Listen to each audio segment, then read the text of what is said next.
suis pas née en Haïti, je suis née en Allemagne. Et nous sommes arrivés, mes parents ont décidé de venir s'installer en Haïti après les études de mon père, et ma mère, ils ont décidé qu'ils allaient venir aider le pays. Donc j'avais 9 ans quand on est venu s'installer ici. J'ai été à l'école, bon, je ne parlais pas français, j'ai dû tout apprendre. Et j'ai été à l'école à Ogalo d'abord. J'ai fait une petite transition à Sainte-Thérèse et finalement j'ai fini mes études secondaires au CCF. Avec mon travail, j'ai payé mes études et j'ai fait à Quisqueya, à l'université, où j'ai étudié le marketing touristique et finalement la gestion en général. Et par la suite, gestion de projet. On m'a proposé de gérer une entreprise C'était plutôt une entreprise de pose d'adoquins que je gérais. Je me suis installée dans ce métier. J'ai été apprendre à poser la céramique en France. Et je suis revenue et j'ai continué à travailler, à gérer des équipes de poseurs de céramique. Jusqu'à ce qu'un jour, un de mes clients me demande de gérer toutes ces équipes de personnel local, d'ouvriers locaux. Donc, l'entreprise a changé de direction et a été vers une direction de gestion du personnel haïtien sur les chantiers de construction. Et un jour, le client en question m'a proposé de carrément faire la construction moi-même, de me donner les contrats de construction, d'engager des ingénieurs pour faire les travaux de construction en général, ce que j'ai fait. Et depuis, je suis restée dans le domaine parce que je trouve que c'est le plus passionnant des domaines.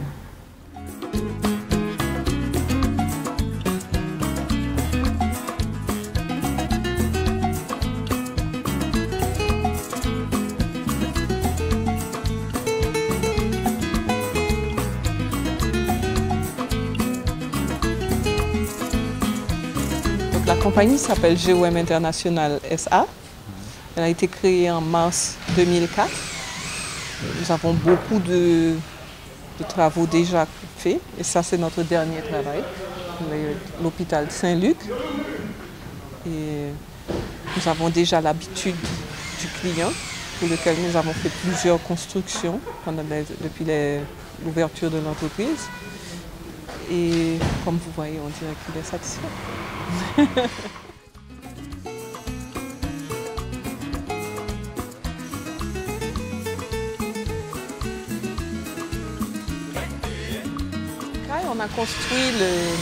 On a travaillé en sous-contrat avec la ONCC et on a construit l'hôpital de l'Ofatma et l'école nationale Saint-Charles.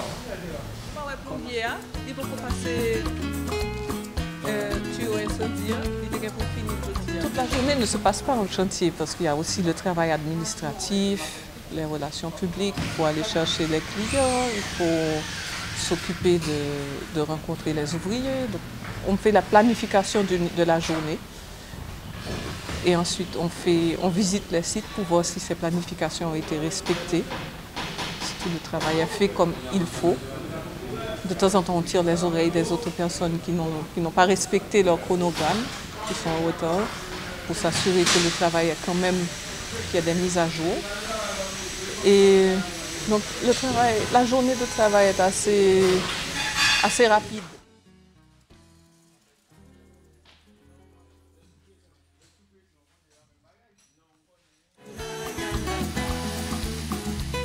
Aujourd'hui, après 13 ans, je ne peux plus dire que c'est difficile. Parce que je me suis tellement habituée, c'est devenu une routine. Au début, ce qui était difficile, c'est que les gens ne me connaissaient pas, ils ne savaient pas ce que c'était de travailler avec une femme, si j'étais capable de faire les travaux. Donc il a fallu me faire respecter par toutes les personnes avec lesquelles je travaille. Maintenant, les gens se sont habitués à ma capacité de travail et à ma capacité de gestion. Et ils acceptent et on travaille très bien. Il y a une très bonne collaboration avec tous mes ouvriers, tous mes contracteurs qui me permettent d'avancer dans les travaux.